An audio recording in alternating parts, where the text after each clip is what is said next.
few weeks ago, one of my colleagues, who's a highly respected interventional cardiologist, posted something on social media that really caught me by surprise.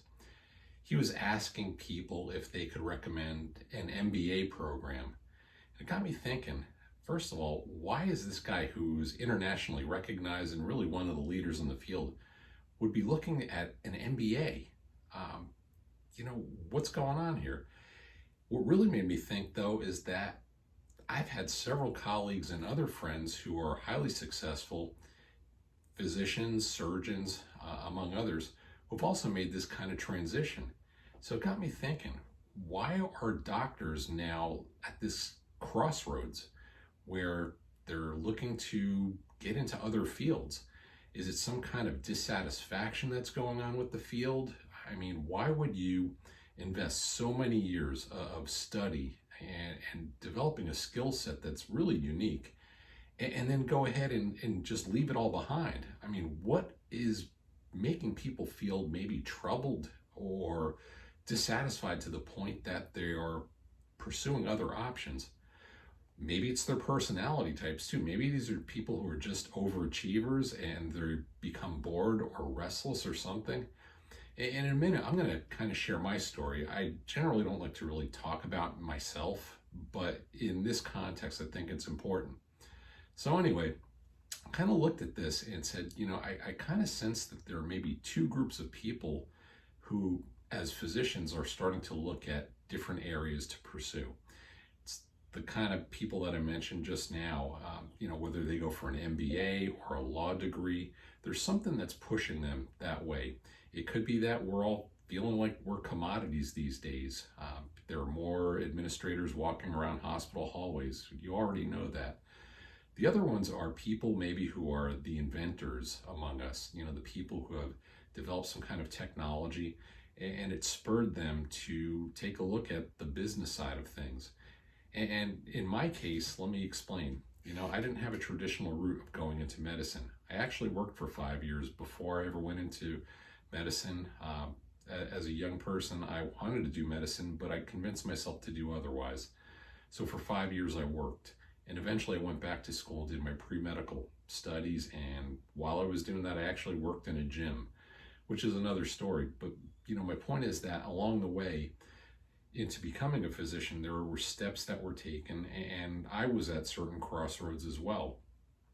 So here I am now, 25 years postgraduate from podiatry school, and I've had a great career. I specialize in wound care and limb preservation, and one thing led to another, and I found myself helping develop something that turned into a company, which I never would have imagined. And I kind of looked at the whole big picture of it all and said, well, just as I did with the nonprofit organization that I helped found, maybe I can serve more people and the greater good just moving beyond the comfort level of my little clinical practice or, the treatment room. So I think we've got those kind of people as well. So I kind of want to leave you with this.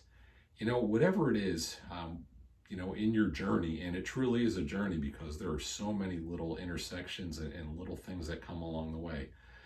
But I guess my little bit of advice today is that if you're a physician and you find yourself maybe feeling restless or bored, or you feel like you need to do some other things, by all means, take a good look. It's not an easy road, but you also don't want to be miserable in the process. And kind of looking ahead, at age 60, I made the switch about 6 months ago. I retired from clinical practice. Will I go back? Who knows? I mean, that door is always open. I loved clinical practice, wouldn't trade it for anything. But yet I find myself in this situation now, and as the day grew closer to my official retirement from practice, I found myself being more excited about the prospect. And it wasn't because I was happy I was leaving clinical practice and all the people that I knew and loved at the hospital. It was more than that. I was just excited about the next phase of my life and moving on. So whether it's been working with MD coaches and that opportunity to do mentoring, whether it's to work with this company called Omeza that I helped essentially develop the prototypes that turned into a company, that's exciting. And then my work with the foundation. So the point is, this is not about me. I just want to kind of throw things out there that if you find yourself in a similar type situation you don't know which way to go, kind of think it through and then just make that commitment and go for it. You really won't be sorry, but the main thing is that ultimately you have to answer to yourself, and just knowing what your gifts are and where they're best utilized is really the secret to all this. So, a lot we discussed today, but that's okay. That's why we're here. And remember that we see you, we're here for you, and we believe in you. Until next time, this is Dr. Desmond Bell for MD Coaches.